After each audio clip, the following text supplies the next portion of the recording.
ಗೋವುಗಳನ್ನು ರಾಷ್ಟ್ರೀಯ ಪ್ರಾಣಿ ಎಂದು ಘೋಷಣೆ ಮಾಡಿ. ಸಾಗರದಲ್ಲಿ ಒತ್ತಾಯ. ಪ್ರಿಯ ವೀಕ್ಷಕರೇ, ನೀವು ಇನ್ನೂ ನಮ್ಮ Insight News 14 YouTube channel subscribe ಮಾಡಿಲ್ಲವೆಂದರೆ ಕೂಡಲೇ ಸಬ್ಸ್ಕ್ರೈಬ್ ಮಾಡಿಕೊಳ್ಳಿ.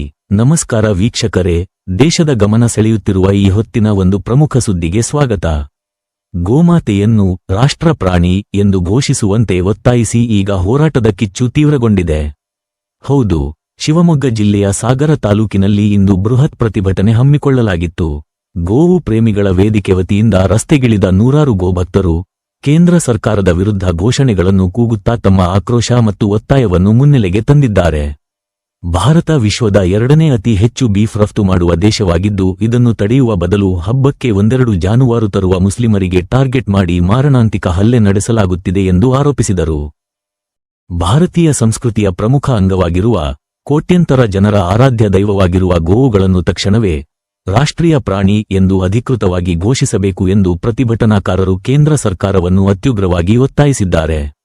ತಾಲೂಕು ಕಚೇರಿ ಮುಂಭಾಗ ಜಮಾಯಿಸಿದ ಪ್ರತಿಭಟನಾಕಾರರು ಗೋ ಸಂರಕ್ಷಣೆಗಾಗಿ ಕಠಿಣ ಕಾನೂನು ತರಬೇಕು ಮತ್ತು ಗೋಮಾತೆಗೆ ರಾಷ್ಟ್ರ ಪ್ರಾಣಿಯ ಗೌರವ ಸಿಗಲೇಬೇಕು ಎಂದು ಪಟ್ಟು ಹಿಡಿದಿದ್ದಾರೆ. ಮುಂದಿನ ಅಪ್ಡೇಟ್ಸ್ಗಾಗಿ ನೋಡ್ತಾ ಇರಿ ಇನ್ಸೈಟ್ ನ್ಯೂಸ್ 14. ಕಾರಣ ಏನಂದ್ರೆ, ಕೇಂದ್ರ ಸರ್ಕಾರ ಈ ದೇಶದಲ್ಲಿ ಬರೀ ರಾಜಕೀಯ ಮಾಡ್ತಾ ಇದೆ, ಎಲ್ಲ ಧರ್ಮದ ಜೊತೆ ಆಟ ಆಡ್ತಾ ಇದೆ. ಯಾಕಂದ್ರೆ ಯುಪಿಯಲ್ಲಿ ಯೋಗಿ ಆದಿತ್ಯನಾಥ್ ಹೇಳ್ತಾರೆ, ನಮ್ಮ ಈ ಗೋವು ನಮ್ಮ ತಾಯಿ, ಅದಕ್ಕೆ ನಾವು ರಾಷ್ಟ್ರ ಪ್ರಾಣಿ ಮಾಡಬೇಕಂತ ಏನು ಅಗತ್ಯ ಇಲ್ಲ ಅಂತ. ಆದರೆ ಅತಿ ಹೆಚ್ಚು ಗೋ ರಫ್ತಾಗ್ತಿರೋದೇ ಯುಪಿ ಬಿಹಾರದಲ್ಲಿ ಇರೋದು ಫ್ಯಾಕ್ಟರಿಗಳು, ಗುಜರಾತಲ್ಲಿ.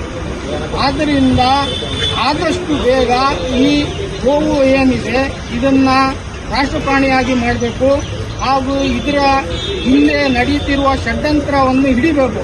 ಎಲ್ಲಿ ಬೇಕಾದ್ರೆ ಅಲ್ಲಿ ರೈತರು ಗೋವನ್ನು ಒಯ್ತಿದ್ದಾಗ, ಯಾರೋ ಬಡವರು ಒಯ್ತಿದ್ದಾಗ ಅವ್ರ ಮೇಲೆ ಹಲ್ಲೆ ಮಾಡಿ ಅವ್ರ ಹತ್ರ ದುಡ್ಡು ವಸೂಲಿ ಮಾಡಿ ಈ ಏನು ನಾಟಕ ನಡೀತಾ ಇದೆ ಈ ಭಾರತ ದೇಶದಲ್ಲಿ, ಅದನ್ನ ನಿಲ್ಲಿಸಬೇಕಂದ್ರೆ ಈ ಗೋವನ್ನ ರಾಷ್ಟ್ರ ಪ್ರಾಣಿಯಾಗಿ ಮಾಡಬೇಕು. ಅವಾಗಲೇ ಇದೆಲ್ಲ ನಿಲ್ಲೋದು.